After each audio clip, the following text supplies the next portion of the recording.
If you want to start 2026 with real income as a content creator, Q1 is your biggest opportunity. Brands have fresh budgets, new campaigns, and they're looking for new content creators right now. So here's exactly how to land your first or your next brand deal at the top of the year right now. Hey creators, welcome back to the Creator Corner, and I am Bree-Ze, the creator. Here is where we turn creativity into consistency and content into currency. So today, y'all, we're gonna be talking about one of the most exciting parts of the creator world, and that is brand deals. Now, Q1 is the best time to secure partnerships because brands have these new budgets, new goals, and they're looking to align with new individuals to create a bigger and a better and a new audience. So they are actively searching for content creators to partner with as you're watching this video, literally right now. So I'm going to be breaking down exactly how to position yourself, how to pitch confidently, okay? How to update your rates and lock in those Q1 opportunities before everybody else wakes up and jump in, okay? So y'all may be a little bit behind, so let's get to it. Okay, so in section 1, we're going to be talking about why Q1 is the most important quarter of the year as a content creator, okay? So we're going to start with timing because that's everything. It's all or nothing, right? So January through March is when brands are looking to refill their marketing budgets. They launch new campaigns, look for fresh faces and new creators, and also they are looking to lock in content partnerships for the next 3 to 6 months, which is the center and middle of the year.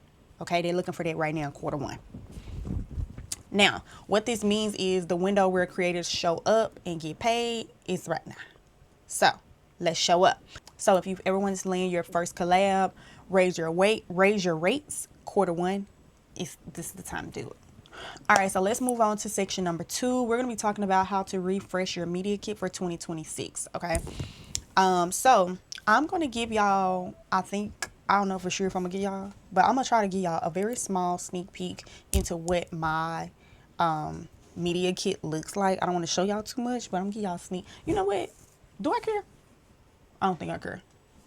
I might show y'all the whole thing, but it'll be in here. If it is, it'll be up here. But before you pitch, your brand has to be together. You can't just be out here nilly-willy saying this is my audience and this is what I do and your stuff all over the place. So your media kit should include the following things. So get your pen and paper. I'll wait. Got it? Okay, cool. So this is what you want included. You need updated photos. You need to make sure you look like you look now. Don't be catfishing people, okay? If your skin was clear in 2024 and you got a couple acne bumps on there, you need to update that now. And I'm telling you, I know it sounds crazy, but even that is a selling point because, oh, I have adult acne now at 25. You know who you need to be pictured to?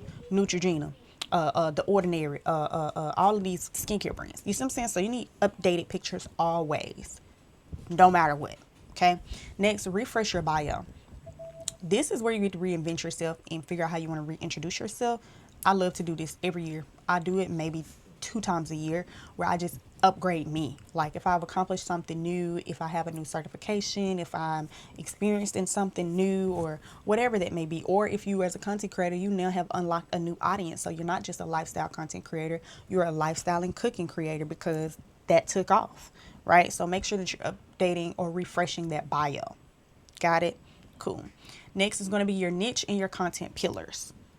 Update that again as that changes. So say last year my whole theme, right, or my niche was being halfway through my 20s, young single woman, and now I'm in a relationship. Not to say that has to be the basis of your stuff, but you need to update because you're not what you used to be. Or say you was F them kids last year, but you got a baby now. Now you're a mom. So that's a part of, right, that would be typically or essentially a part of your niche or content pillar. That's a big portion of your life. So you want to make sure you're updating those things. Next is your 2025 analysis. So IG, TikTok, YouTube, Lemonade, all of the platforms, that has to be updated, if nothing else, in your media kit. Because your numbers from 2024 are not the same from 2025. The numbers at the beginning of 2025 ain't really even the same as the numbers at the end of 2025. So personally, if my numbers have changed, like in numbers of 5, I only go up though. I'm not gonna lie. I don't change my numbers if they went down. I just keep going up. I ain't gonna lie. So for instance, if my average was 100K impressions on Instagram every month, I'm going to stay up there if that's what it was at the beginning of the year. But say the end of the year, I started averaging about 50, 60,000 insights, and I lost my 100K. I lost a couple of insights. You don't change that. Don't go down. I hope y'all know that. That will hurt you. So always go up. Always go up. So if I did do that and I had 60K and not 100K, I'm just gonna leave it at 100K because that was a goal I was able to reach and obtain, whether I kept it or not. Okay, but continue to go up and update those things. Next is your audience or demographics. So I want to say last year my demographics was like ages 16 to like 34. Like it's very broad and very wide. And last year I was 24, so it wasn't like, I mean, I could see that. But this year I don't really have anybody that's minors on my socials. When I look at my analytics, all of my stuff is like 18 and up. So those type of things, you want to update those. And then also, you know, is it more women, more men, what your audience looks like. Next thing you want to put on there is case studies or like small things you saw working. So for us as content creators, I don't know if case studies would be the best word, but for me, like series, like all those type of little, and that's a case study. A series is essentially a case study in my opinion. So the Creators Corner was a case study. It was a trial and error. I was just trying to see if people were interested in gathering the same information that I was looking for that I couldn't find. So I started creating it, and I wanted to see if people was actually looking for it, or was it just me and I was slow? But y'all was looking for it too. We was all missing out on some stuff. So this was one of those case studies or experiments to see what happens. Another one I did was 25 things I wish you knew before my 25th birthday. That did very well. So things like that. And then last but not least is update your rates. Every year your rates should be updated. I don't care what's going on. Okay. If nothing else, it should be updated based off of your experience because you're another year in. So say for instance, 2024, short form reel video I charged $150. I've been doing it for a year long now. It doesn't matter how many people paid me to do it. It doesn't matter if nobody paid me to do it, but I now have experience and expertise in doing it for a year long. So now instead of $150, I'm still going to charge, and I'm going to charge more. I'm going to charge $225. Whatever it is, always update your rates because your experience is what people should be paying for. Your experience and your quality, and then it should be your influence and your reach. You see what I'm saying? So brands don't care about perfection. Okay, they care about clarity. Make sure that it's clean, it's simple, it's really branded, it's really authentic. Y'all be real. Don't turn into a robot. Don't be picture perfect. Be a real human being, because that's who they are selling to ultimately. And a lot of brands are learning that people are getting away from perfection and are looking for more relatability and realism. Like be for real. Authenticity is the key. So if you haven't updated your kit since July last year and it's January, you already know what to do. Let's get started. Next, in section 3, let's talk about these said rates. Your rate should not be the same, like I said, as last year. So your price needs to go up, of course, not just because of your experience, but here are a few other things. One, when your audience starts to grow. Okay, if I was doing 60,000 impressions last year and I'm doing 100K, I'm going to update my prices instantly. Okay, your content quality improves. If you was filming on your iPhone or your iPad, but now you done invested in a DJI or a Sony, charge more because you got better. You paying for, like, you see what I'm saying? You putting more in, you need to get more out. Also, if you've worked with more brands, right? That's another thing that kind of ties into that experience. But if you had brand deals before and you've worked with them, these other brands, whoever come after them, okay, here's the new ticket. Period. If you gain more skills and experience when it comes to editing, photography, UGC skills, working with brands, even if it's gifted, if you did the content, if you posted it, the work is done. You have the experience. So that it's just simple. So your old rates, I would say add 10 to 30% of an increase depending on what your growth is. Don't go crazy out here, and don't tell them I told y'all that to just be charging them 30% plus your old rate. I didn't say that. I didn't say if you was a content creator last year, but you ain't posting in the last 6 months, that you now, instead of charging $100 for a reel, you need to be charging $300. I didn't say that. You need to be actively still engaging in the craft and doing the work. Okay. And again, it's not just experience it. You need audience growth. You need improved quality. You need brands. You see what I'm saying? You need to have had some experience in there as well. And then those other attributes or things need to tie in before you just go nilly willy with the pricing. But to each his own. So, for example, if you charge $250 for a TikTok video in 2025, go up a little bit. Do $300 to $350. I would say do $350 and then let them counter offer with $300, okay, in quarter one of 2026. That's just an example. So I want y'all to really stop as content creators. We all have to stop being so scared to charge our worth, because these brands are not broke. We are. These brands are not broke. They got the money. They have the budgets. They is not low on income, okay? So yeah. And another thing, I always try to upsell what I'm trying to get. So that's another thing in your media kit. Try to go up like an extra $100 to $200 in what your actual pricing is, like what your actual rates are. And you do that because you want to be able to counter and still get what you want to get. Does that make sense? So if I really just want to make sure, if my price is like we were talking about the TikTok video, if my original prices last year was $150 and I do have a growth in the experience, and this year I want to make at least $250, I'm going to charge $350, so I have wiggle room to counter and possibly earn more than what I want, because I won't flat out $250 regardless, right? Sometimes you can do that and they'll give you exactly what you're asking for, but more times than not, people are always going to try to negotiate. It's business. So go on up an extra $100 and do $350, right? Let them counter. They may counter and say, we can't do $350, but we can do $3. That's perfect. That's $50 more than what you wanted, because remember, you were only going for $250. Or if you need to come on down and say, you know what, I'll do this. You can even counter it this way. Well, I typically charge $350, but for this first collab, what I'll do is I can do $250, and then further out, the next ones for the rest of the year can remain at $300. Now, you see what I'm saying? You can do that. You have the power to do that. This is your business, your money, your pockets. All right, so let's get to section 4, how to pitch creators.